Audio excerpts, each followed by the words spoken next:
All right, everybody, welcome to Unscripted One-on-One, and from my still basement studios here, but as many know, we will be moving to the Junction in Old Hilliard sometime in April. But for today, we are here in the basement, and I have another guest for you. And my guest today is Brian Timm, and I'm just going to actually turn it right over to you, let you introduce yourself, and we'll just get going right from there. Hey, Aaron. Well, thanks so much for having me on. We met a number of years ago and have stayed in touch, and it's been a real pleasure. But I've been a pretty fortunate person to work in sports really my whole life. I went to Wittenberg University and played a little bit of football, but became a student manager and really, was a contributor to our football and basketball program at Wittenberg. This is back in the early 80s. Had the opportunity to attend Ohio University and get my master's in sports administration. And the program was an incredible program back when I was in it. In the last 3 or 4 years, it's been rated the #1 program in the world for sports administration. So proud of that. And that gave me a great start. My first internship, which turned into a job, was with the Pittsburgh Pirates. Now, I grew up, born in Cincinnati, grew up a Reds fan. And some of my best baseball memories were the Reds beating the Pirates. So walking up the ramp to the dugout at Three Rivers Stadium was awe-inspiring just to be on a major league stadium on the field. But it was kind of the enemy. But I was there 6.5 years and grew to love the Pirates. And today they're still my 1A favorite team. Yeah. Left there and came to Columbus. And since I've been here in Columbus in 1991, I've done a lot of things. Was involved in the AmeriFlora project in 1992. Actually worked on the project a year before it started, and that was a great experience. That led me to WBNS Radio. Was there when our FAM station went from music to all sports, and spent 10 years there. A lot of that with the Ohio State Radio Network, selling time and sponsorships on the Ohio State Radio Network. Did a short stint with the Ohio State coaches television shows. Remember the day when got the call that Jim O'Brien had been dismissed and we weren't sure who was coming in, and got to work with Thad Matta. And we always had a little fun with that. And he told us once, you guys better be careful. This could have been Bobby Knight sitting here doing this show instead of me. Wow. So we were thankful that we had Thad in the seat that day, those days. And then I left BNS and came to the Greater Columbus Sports Commission, kind of the founding years of the Greater Columbus Sports Commission. The Sports Commission is a nonprofit in place to drive economic development to Central Ohio through hosting sporting events, high school events, college events, professional events, participatory events, all types of events. Spent 14 years there, and just this past November, started with a couple great Buckeyes actually, Megan McCabe and Ryan Miller here at M2 Marketing. We're a full service marketing agency, but really concentrate on creating websites and web platforms, digital platforms for those business who want to interact with their customers in a digital way.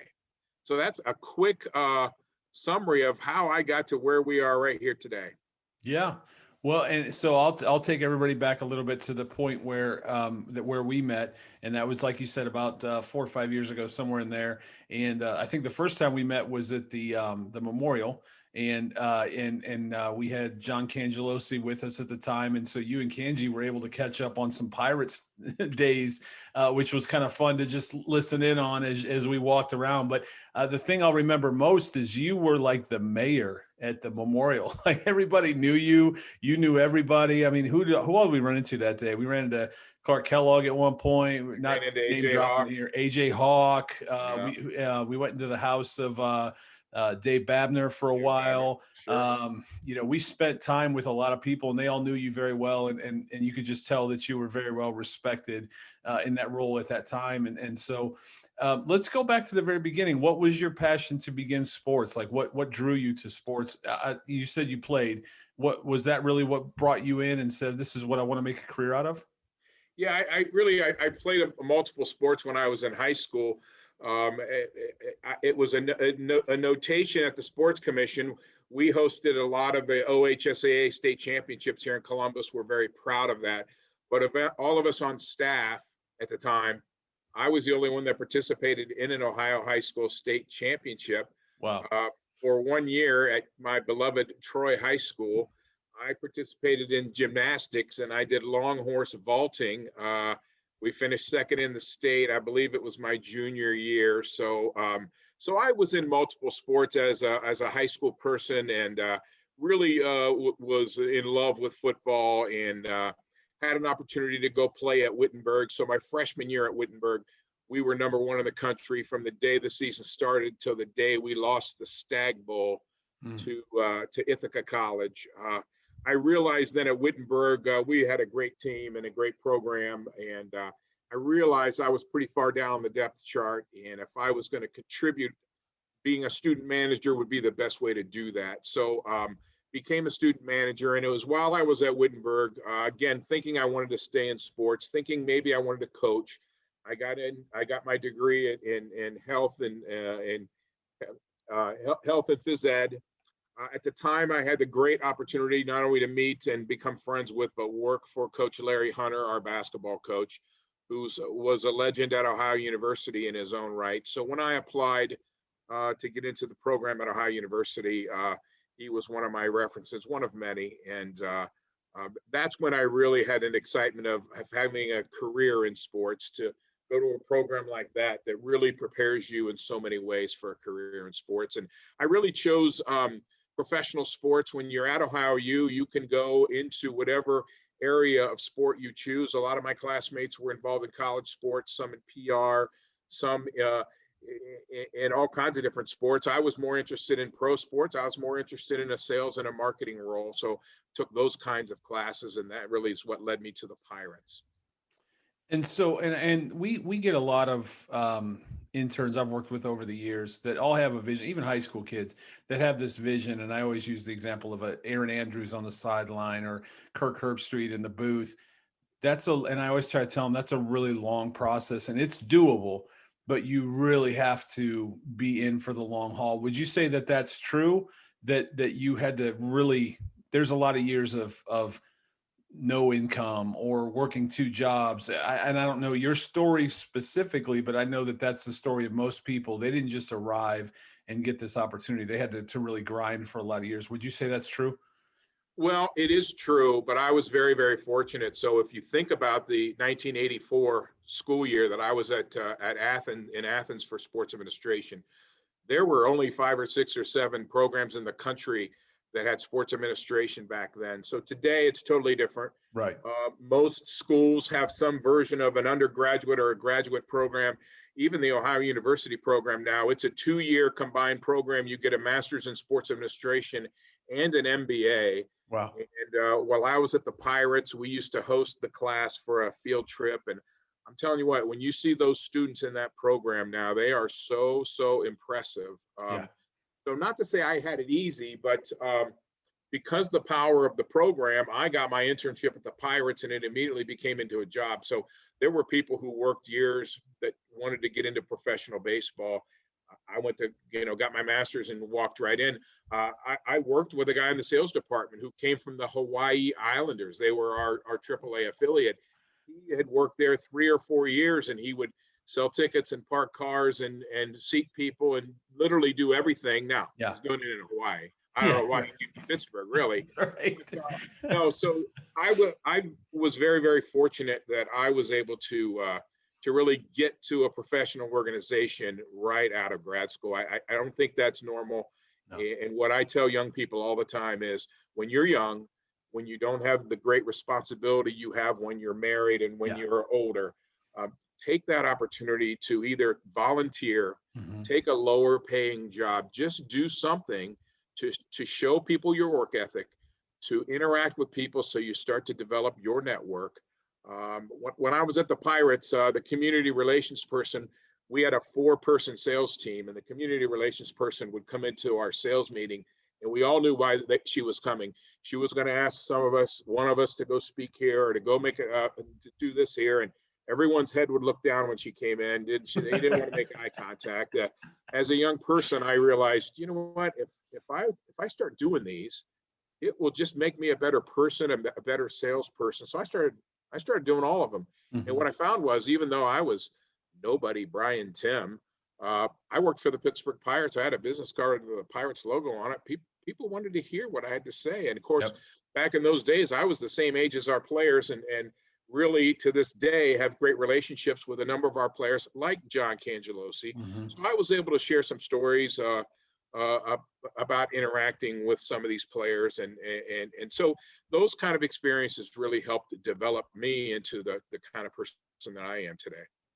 For sure. And I think those years, and you said it, you just said it the best, you know, when you don't have those responsibilities is really when you take advantage of any opportunity.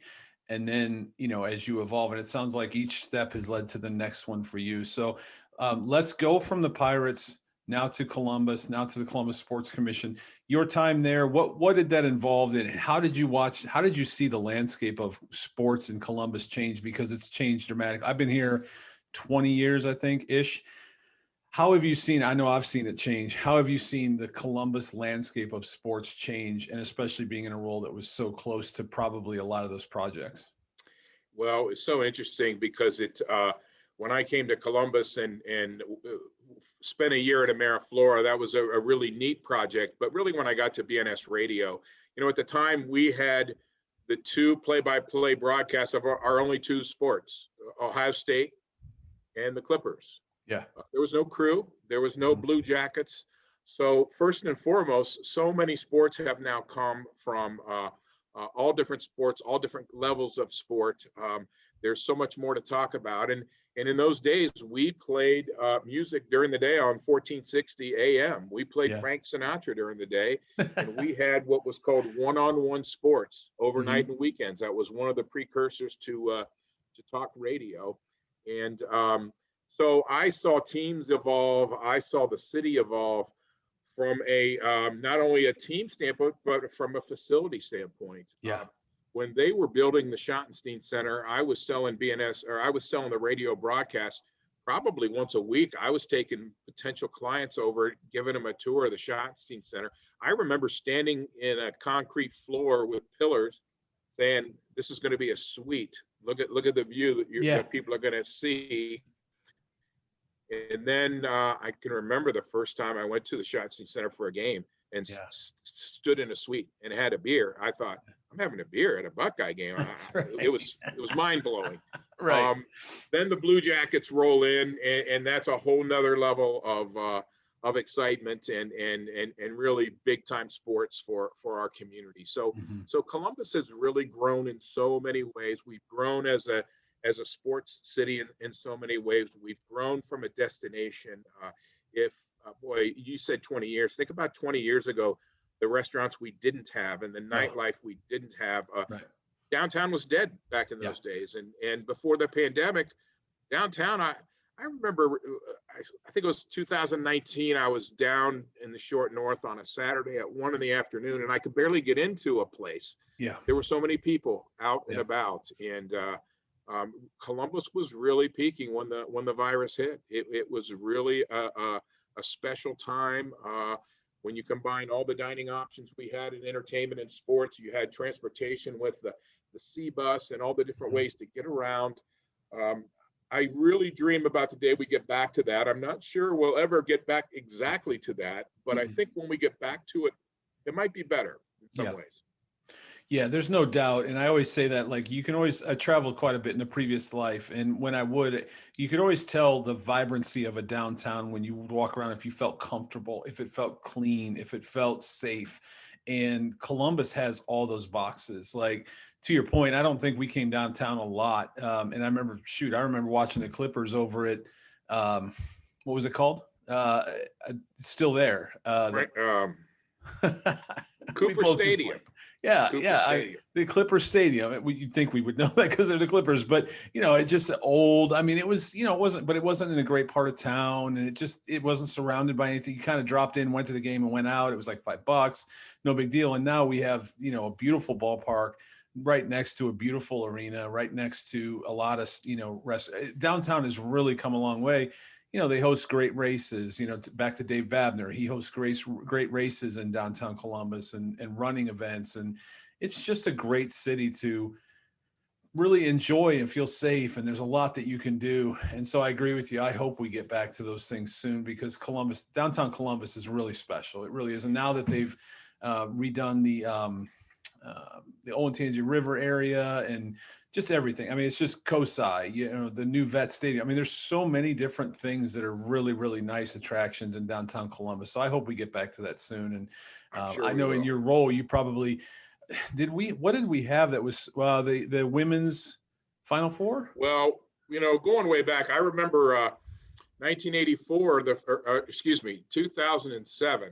I started with the Sports Commission in January of 2007. In that March, we had the NHL draft. Now, the NHL had done their draft for years, like all other sports. It was a Saturday morning, round one. They'd get 3 rounds in on a Saturday. That year, they changed it up.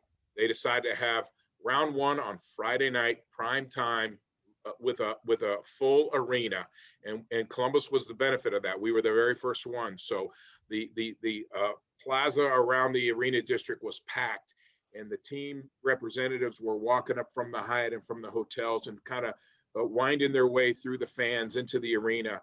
And it was a sold out arena. And I stood there thinking, oh my gosh, look at this. Look what our city's created. And granted, the NHL did a great job of helping us with that. So that was a big moment. The other kind of moments that we shared at the Sports Commission were aspirational events of ours. If you remember the NHL All-Star game that we hosted, yes, we bid on it and didn't get it. And the Blue Jackets were always, of course, a big part of that. And then we got it, and then there was a work stoppage, and we had to postpone it for a year.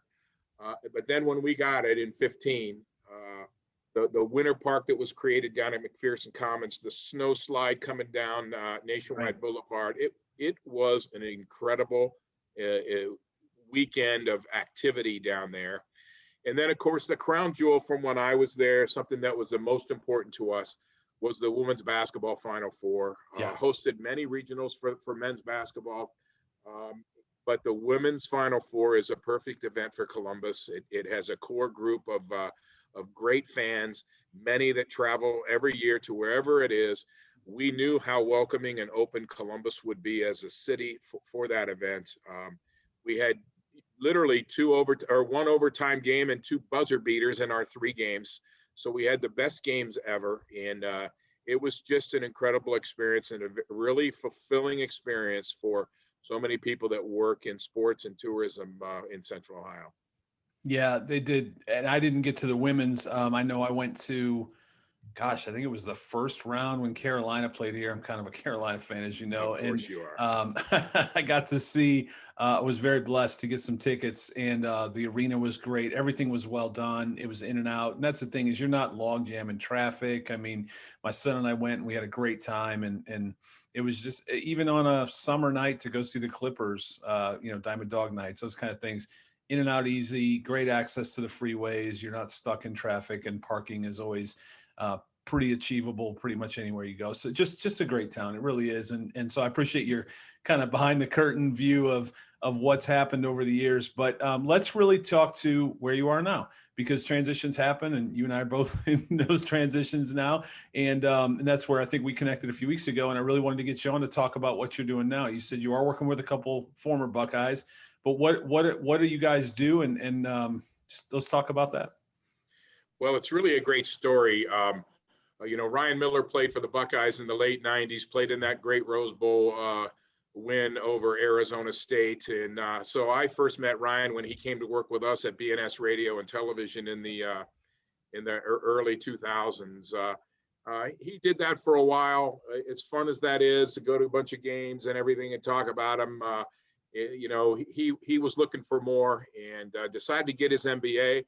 Went to the Fisher School of Business to get his MBA, and was in the same class as a woman named Megan McCabe. Now, Megan played women's basketball for Ohio State, so she was a Buckeye athlete as well. And not only were they in the same class, they did a bunch of projects together as part of their work, and they started kind of drifting together to say, we kind of have the same philosophies, we kind of have the same way of looking at things. And before they even got their degree, they decided, hey, let's get our degrees. let's get together and form a business and create a marketing company. So 17 years ago, they took their two names and created M2 Marketing and started out being a full service marketing agency. So we can do just about any marketing that some business might need. But really what we've kind of matriculated to here in 2000 or in 2021 is really the creation of digital platforms and websites.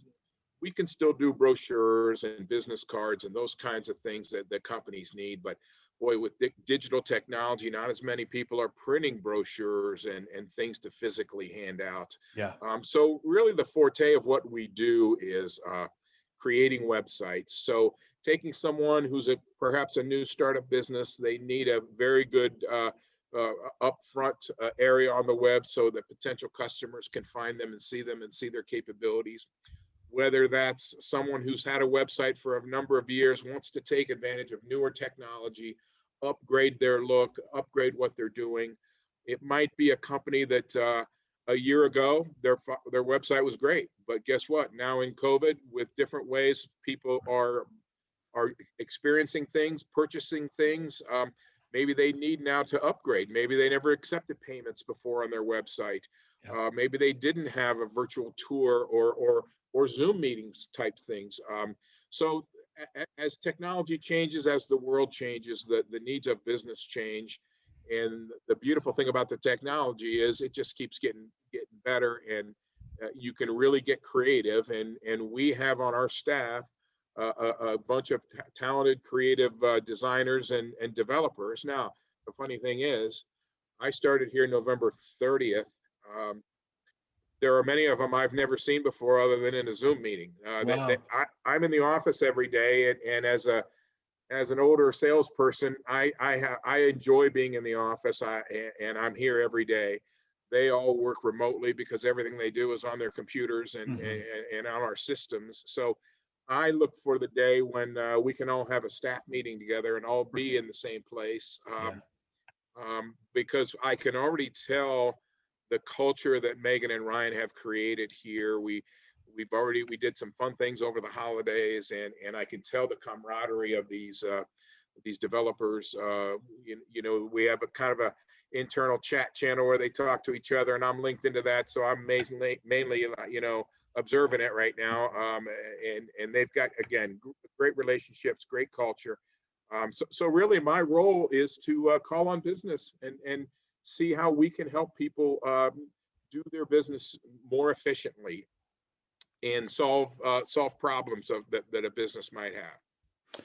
Have you found that a lot of companies, and it's unfortunate, but yet, probably fortunate for you guys, are a lot of companies outsourcing those type of things now that COVID is here? As you said, companies are getting smaller, they're being more remote, they're looking for ways to cut corners, cut costs. Have you found that people are outsourcing a bit to places like you, or are they still holding true to full staff? I would imagine it's probably getting outsourced. I think the outsourcing started probably before COVID in that most people, when you're looking at their website or a digital platform, it's not something they do every month or even every year. You do need, depending upon the business, of course, you do need to kind of keep abreast of things and keep an eye on things if you have a lot of traffic. But so do you hire a person and have them sit on your staff, sit in your office, and they're ready for something when it goes wrong, or they're ready to react to a challenge that you might have? Or do you hire a company like ours who we have a team of people that can kind of serve that same purpose, only they're not sitting in your office and you're not paying them every day. Yeah. So really, again, I think it was pre-COVID, the fact that many businesses went to that model as opposed to trying to hire all those people and have them on staff. And so that's really as we see ourselves, as an extension of our clients' marketing staff, to help them continue to run their business and be creative and reach people the way they want to reach them. Have you found that you all, and do you all get into the social media aspect at all, or is it primarily the website? No, we do. So we have all different levels of service. And when it comes to social media, there are so many levels that you can Yes. engage with. Yeah. We don't do the highest, most active SEO. We do some SEO, but some companies are looking for some very advanced, which becomes very expensive, search engine optimization. Yeah. So we don't do the upper sides of that. We do kind of a minimal SEO, but we certainly work with our clients on social media. We can provide a template. If you want to send out a note about, let's say you're an insurance company and you want to send out a note about auto insurance, well, we could create a real beautiful template that we would send you. The company has a person, a marketing person there. They drop in the terminology, the verbiage, and then they email it out or post it on their channels. And our clients have found that that's a great way to reach out. And you pop it on LinkedIn and people see it, people comment on it, and all of a sudden it turns into engagement. That's great. Do you all monitor social media accounts, or do you get that into it, or is it more of a here's your website, here's your social media, and then you kind of let the company run with it a little bit and then stay there as support? Or do you actually have people in almost like an embedded somebody, because we all know with social media, you got to monitor it constantly as a business because somebody may react or something could go viral that's good or bad and all those things. Do you all get that ingrained in it, or do you just stay more as that supportive side? For most of our clients, we just stay as a supportive side. We provide them with not only the tools, but sometimes the ideas to take their message and to push it out. We'll be as involved as they want us to be, but most folks utilize us for for the images, the graphics, the tools, perhaps maybe a plan. We work with a lot of our clients on a plan, a year plan, a 6-month plan. We check in with them to see how things are going, if they need to tinker with that plan in terms of how they announce different things. Sometimes it's a calendar thing. They've got an anniversary coming up or a big sale coming up. So it really is client by client, but we don't have anyone sitting watching social media 24/7 to react to when one of our clients has something posted. No. Yeah. And then it sounds like it's very consultative, but at the same time, do you find that you are sitting down with someone and just listening or looking at their business and then, basically consulting with them to say, here's what we see for you? Or do you find that people come to you and say, help, we don't have a first clue, or maybe there's a third bucket that says, we know what we want, we just don't have the people to do it. Is it a little bit of each one? It sure is, because some people, they don't know what they want because they really don't know what's out there. They don't know that they're missing some unique technology. Others, I had a prospect talk to me a couple of weeks ago. He said, I know what I want. It's just hard for me to explain it to you. And it's hard for me to put it, to put it down. So we ask a lot of questions, like in any great sales opportunity. You just ask a lot of questions about things that are points of pain for them, things that they would like to do. We always like to ask them, boy, have you seen any websites that you really, really like? Just to give us an idea of the kinds of things they like. I think, Aaron, one of the biggest things that we can do to assist business is solve problems. Yeah. I'll give you an example.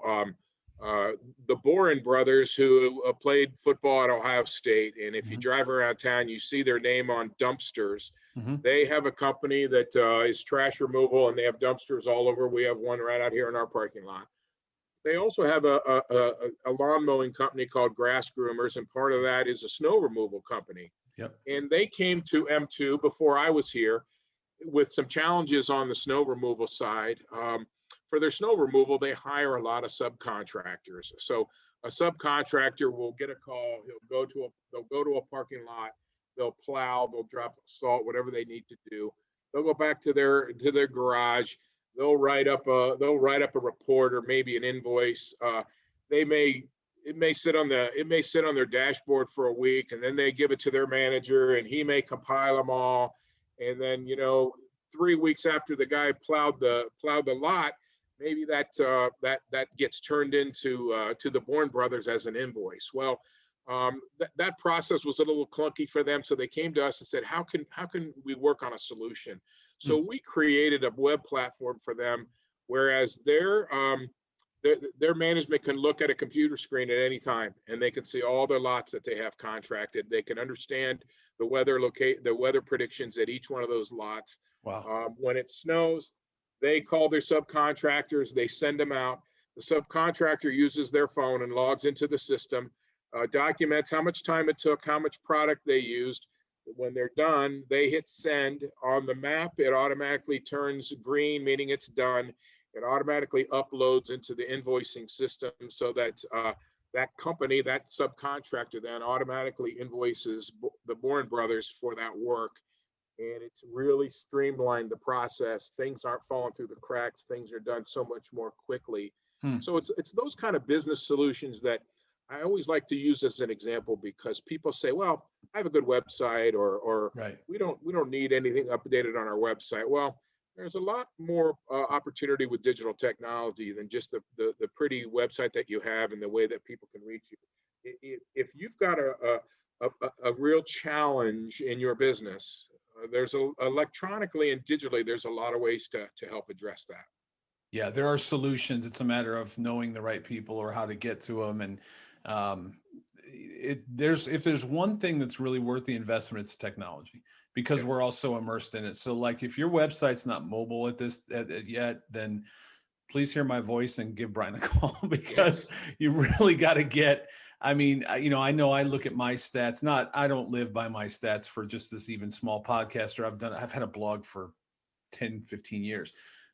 Looking at those stats, I'm shocked. Like, you're talking 60 to 70% of people that visit your website are mobile. Like, if you're still running a website and it's not mobile, but you hear my voice, know this, you gotta understand your audience. Your audience is not looking at a computer to look at your website. And I think we all think we sit around scrolling websites now like we used to. They're on their phone. And if that thing's not friendly on their phone, you're really missing a huge opportunity. So I'm sure you guys see that. I'm preaching to the choir, I'm sure. But that's to your point. There's technology out there that you really need to sit down with someone that really knows, because it's worth that investment. The return is, ironically enough, we had someone, one of the guys from Bourne Brothers, it wasn't one of the Bourne Brothers, it was a representative for them, came in just the other day. I think it was last week or the week before, and he was asking about plowing our lot. So, There you and go. he gave me, now I don't know if you all made their handouts, but they were gorgeous. They were very well done. A lot of detail to them. The handout he left us was fantastic. But I will admit, I don't know if we did those. well, if you did, they were amazing. And if not, then shout out to whoever did them, because they really did a nice job. But yeah, we have to do that as a business. You got to be on top of it, because it changes so fast. So to have a partner that can do that for you, it's worth your time and investment, no doubt. I can't imagine without it. It really is. So I learned once I got here, I learned that that's called being responsive. Yeah. So your older websites were built for a computer. Right. And then tablets came on board, and then mobile phones came on board, all different screen sizes. And so the newest technology, and it's not that new, but it makes that responsive. So no matter what you're looking at it, you see the full site and able to take advantage of all your entire website, no matter what platform you're on. And that's a great point, because there's all three screens that people are looking at. The mass majority are looking at their phone, but there are still people that look at computer, or they look at their phone and then go to their computer or their tablet. As you said, it's got to be there. So very good that you all can help with those things. What's the best way for anyone listening to this? What's the best way to reach out to you? Well, I think the first thing would be to go to M2, and that's the letter M, the number 2, m2marketing.com. You can see there a listing of our portfolio of companies that we've worked with in the past. We've done websites for the Memorial Tournament, for the Arnold Classic, for Roosters, for M3S Sports, and all the races that they do. Kaiser Consulting. I can't list them all because there's so many, and they're all in diverse, different business categories. But it'll really give you a good look at the kinds of folks that we work with, and then a real-time link to their website so that you can see the actual work that we've done. My email here is brian.timm at m2marketing.com. So very easy, Brian.Timm at m2marketing.com. And my direct phone number, 614-397-5470. And again, I've only been here since November 30th. I've been drinking through a fire hose, learning about this business, but I've been in sales my whole life. So I really love engaging with people and interacting with people, and would love to talk to anybody that has any questions about what can or can't be done, or anything. It's just all a process. We want to do things the way our clients would like to see them done. We want to create web platforms and digital platforms that help them do business more successfully and more easily. And I will have all those things in the link. Is there a Twitter account for M2?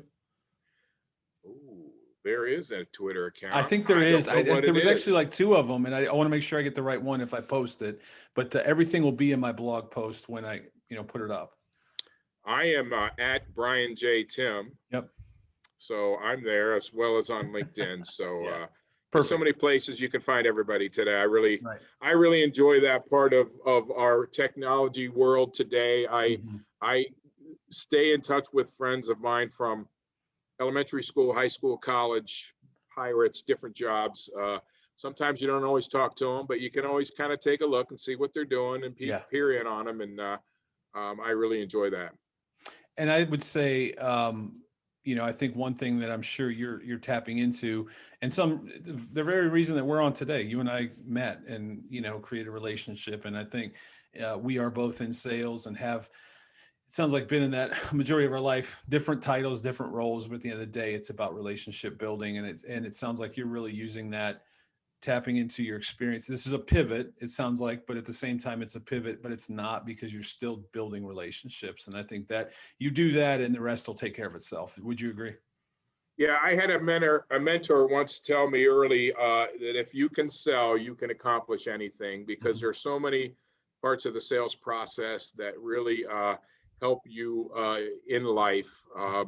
Again, I was that salesperson that would look away when they were looking for somebody to volunteer to speak. And now I go to networking events and I attend as many events as I can, and just love meeting people and hearing their stories.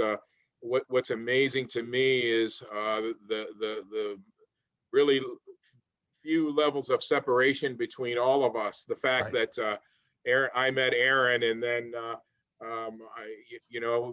John Cangelosi, he comes into that meeting, and I knew John in the 80s, and now Aaron and I know John, and so there's just so many different levels of relationships that way, from not only people but from places where you've been. Our alumni group at Ohio University is a very tight-knit group, always looking out for each other, always helping each other, cheering each other on, and it's a big group now. The program started in 1967, so it's been it's a big group. But again, I just love the sales process. I love to interact with people. I love to hear news stories and find out how people are doing things. And this position now is, I'll say that I'm working in sports because I'm working for 2 former athletes, but maybe the first job that's not directly in sports, but hey, I can call on all these sporting companies, sports teams, sports companies to do some digital stuff for them. So, but I love just being in the people business. And you've built many bridges over the years, my friend, and this is one, that we've had the opportunity to get to know each other, and that's a bridge. And you never know when you may need to recross that bridge for something else, new opportunity. As you said, we're all like, I know it's 6 degrees of Kevin Bacon, but I think we're maybe 2. It's been amazing in this podcast that I've found that, like, I'm about 2 to 3 people away from the person that I really want to. So I have a little list that I'm keeping, and I'm amazed at how I reach out to somebody and they're like, oh yeah, I know that guy, or I know that person, or I know somebody that knows that. It's incredible. And so I think relationships are everything, and I'm thankful for our relationship. But so I'll get all the links in the post, and I recommend anybody. So last question on that with M2, do you have to be in Columbus? Because I don't know where. Digital technology is digital. It's everywhere. Before Ryan and Megan started their company, or shortly after they started it, Brian's wife is a doctor. She was at Duke Medical Center, and they lived in Raleigh. And so we have some clients from North Carolina.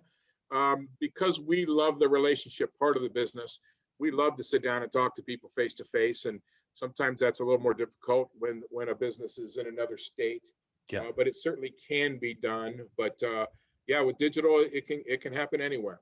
Okay, so they don't have to be local. This isn't just a local Columbus business, and I won't hold Duke against her. I promise I won't. I've never met her, so I can't do that because I don't know her. If I did, then we could talk and I could maybe talk her into something else. But anyway, okay. So all right, you ready for some rapid fire?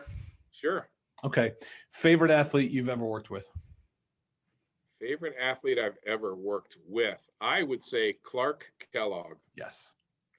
He's a real gem, and I've always said that in this community we have Clark Kellogg and Archie Griffin, and they are two of the absolute nicest people that you and me and anybody will meet, because they'll stop and talk to anybody. And I've been around a lot of athletes, and they are two of a kind. So really the two of them, but Clark is really special. Agreed. I met him the day we were out there, and I actually have the picture of Kanji, who's I don't know, and I don't want to insult him by giving his height, but he's 5 something, right? Yes. And Clark is not. Clark is Correct. 6'10" ish. 6'9", 6'10", yeah. So it's one of the funniest pictures ever because they are like father-son picture. It's really funny. But no, that's the only time I've ever met him. But he seems like an incredibly genuine and just the kind of guy you see on TV is exactly what he is in person. It seemed like. Here's a little tidbit on Clark Kellogg. Of course, he loves the golf. Yes. He putts one-handed. Wow. He holds his putter in one hand, swings it like a pendulum, and he's pretty accurate. Yes. Unbelievable. I have enough time with 2. So the other thing I would say, you mentioned Archie, and not to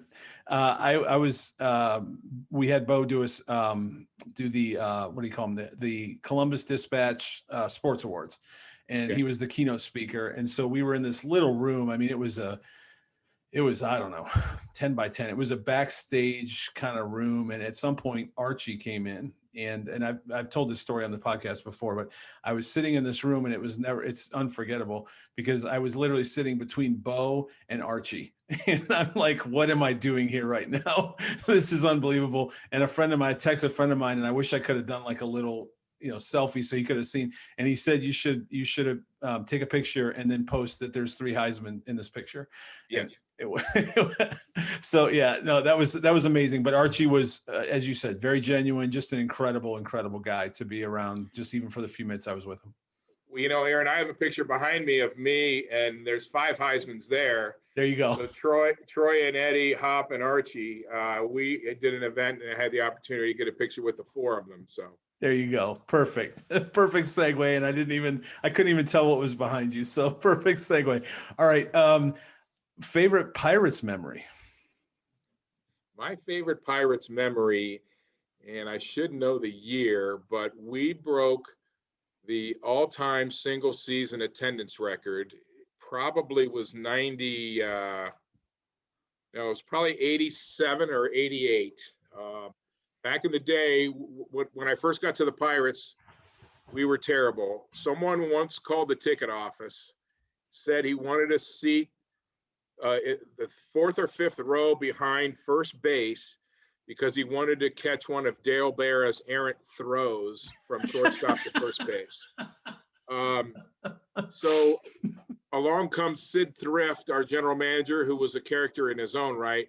Right. And he started molding the team, and that's when we got guys like Andy Van Slyke and Mike LaValliere and Jay Bell and Doug Drabick, and we were really good. And that's, of course, when Jim Leland joined our club, and for a couple of years we battled the Mets for the division title. While I was there, we never beat them. Doc Gooden and Strawberry and all those, but one year we broke the all-time attendance record. And as a salesperson, in the course of a baseball season, to get to the end and to feel that, it was very rewarding. Were Bonds and Bonilla there too? Bonds and Bonilla were there, so they were both okay. But everything you've heard about Barry Bonds, you can mark it down. Okay. I was gonna say, I'm not gonna ask any questions because that may be one of those pass. We have an underwritten rule. Anytime you don't want to say something, you just say pass. So that's probably a pass. I'll take that as a pass. Yeah, Okay. Did Leland smoke in the dugout? he did. Yes, He did. yes. Those are my favorite. Is Leland smoking in the dugout? That's great. And I'm telling you, Jim Leland is one of the finest people that I know. Awesome. Any manager in that scenario that cries with and for his team, I've seen it many times. Whether it's the Pirates or the Mariners or the Tigers, he's a great man. Yeah. All right. So transitioning. Well, first of all, I was at Three Rivers Stadium for a Promise Keepers event one time, and it was in the middle of the summer, and we were on the turf. It was like being in a frying pan. I've never been more sunburned in my life. How hot does it get on that turf? I mean, we're talking old school turf now. We're not talking the nice stuff. Oh, exactly. It gets hot. So we us in the front office, we played in a softball league, and it was a league made up mainly of media. It was radio stations, TV stations. Everyone had to have a home field. So most people had a kind of a park that somebody lived near or something. Well, our home field was Three Rivers. And so you scheduled a home and home with every team. Well, everybody wanted to play at Three Rivers. So we played all of our games there. We played right behind first base. We used the first base line as our first base line. We rolled a fire hose out all the way out to center field to create a third base line, and played softball all summer long when the team was on the road, and had a great time. And yeah, there were some really hot days down there on the turf. So hot. I mean, it's maybe one of the hottest I've ever been, maybe sitting in that stadium for hours on a metal chair. It was it was horrible. It was miserable, especially afterwards because I was so sunburned. All right. And I saw you at a Buckeye game. I don't get to too many of them. I think I've been to 2 in my entire life because when in Rome, and someone gave me the tickets. So I was very thankful for that. It rained like crazy that day. I think it was UNLV possibly is maybe who we went to see. I can't remember. But anyway, favorite Buckeye memory. And this is probably a tough one. There's probably a million. There really are. And so I'll kind of highlight 2. So, the first one was the Ohio State Notre Dame football game in 1995. It was such a big game. Even today, we just don't play Notre Dame that often. It had been since 1936. We played them, and this was 1995. We had big plans to entertain clients and things, and my wife went into what we thought was labor the night before the game. We didn't know what labor was. We hadn't had any child before. Yeah. So I actually went to the game without a cell phone back in those days. And about every 15 minutes, I'd run to a payphone and ask her how she was doing.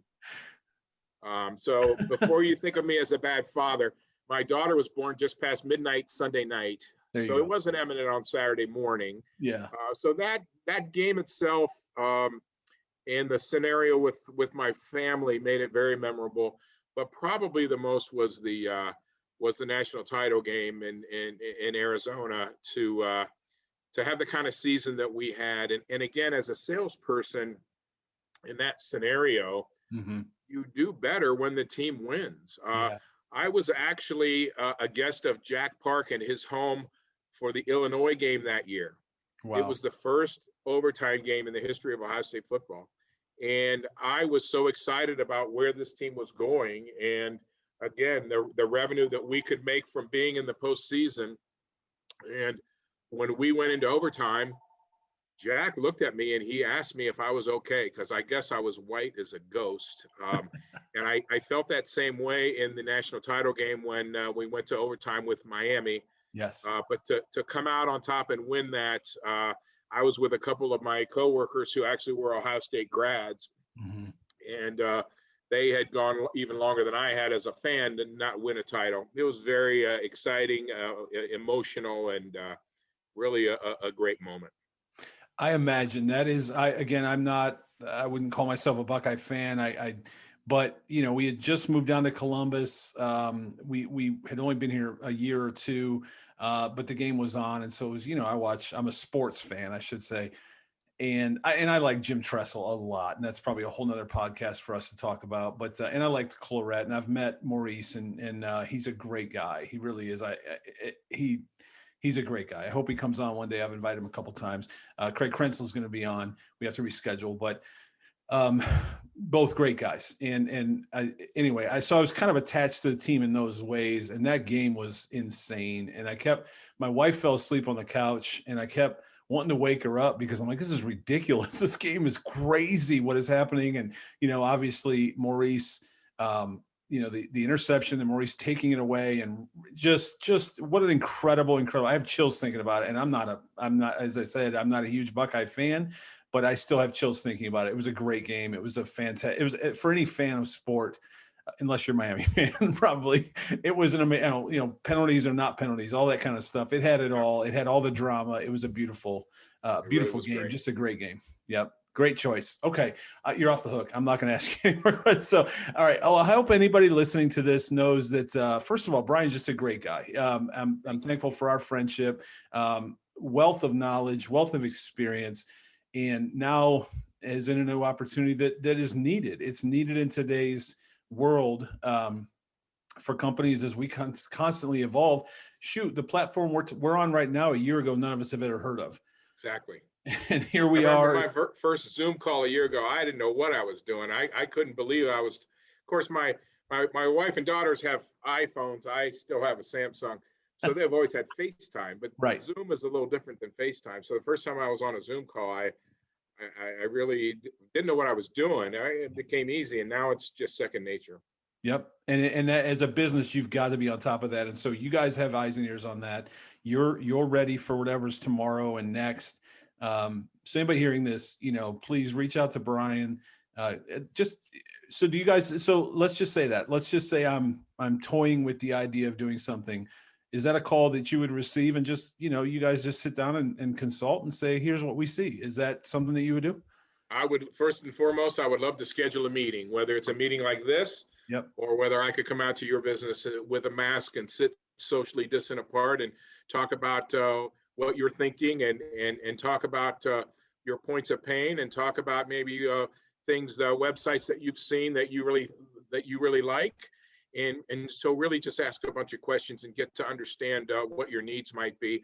Bring those back here, share them with my team, kind of create some solutions, and then it becomes just a back and forth way to solve that problem. So we'll take a proposal and the client will say, that's almost there. We'll bring it back. We'll redo it. We'll start working on it until we get an outline, and then we'll do an agreement and get started. Some of the process to create a brand new website can take anywhere from 3 to 5 months based on different factors involved in the process. So it's a big investment. It's a big investment of time and capital. But as you've already said, it's the most important thing for a business today is to be visible and to be able to be connected by your customers. And the return on that investment is huge. And sometimes it's not seen in dollars because we don't see it.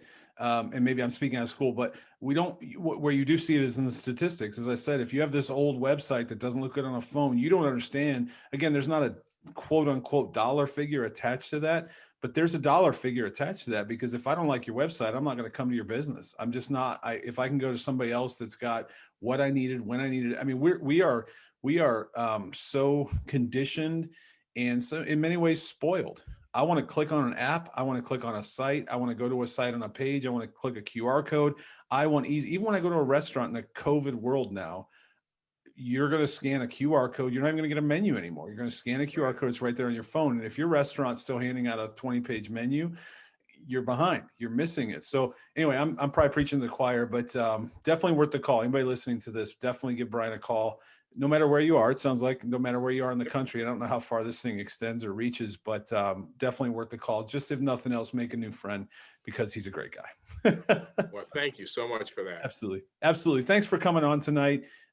Wish you the best and everything. I know we're going to talk again because I think we have some other things to talk about in the future, but definitely. I'm thankful for your time, thankful for your friendship, and I wish you the best in everything you do. Well, I really appreciate that. I have that same appreciation for our friendship. And as you said, things change, we make pivots, but the friendships are always there. And I know we'll be talking real soon. So thanks for the opportunity to spend some time with you today. Thanks, Brian. And I'll have this up for you, and hopefully you get a lot of phone calls. Hopefully your phone is ringing off the hook. I would love it. All right. Take care. Talk to you soon, Thank you. Brian. All right. All right. Bye-bye.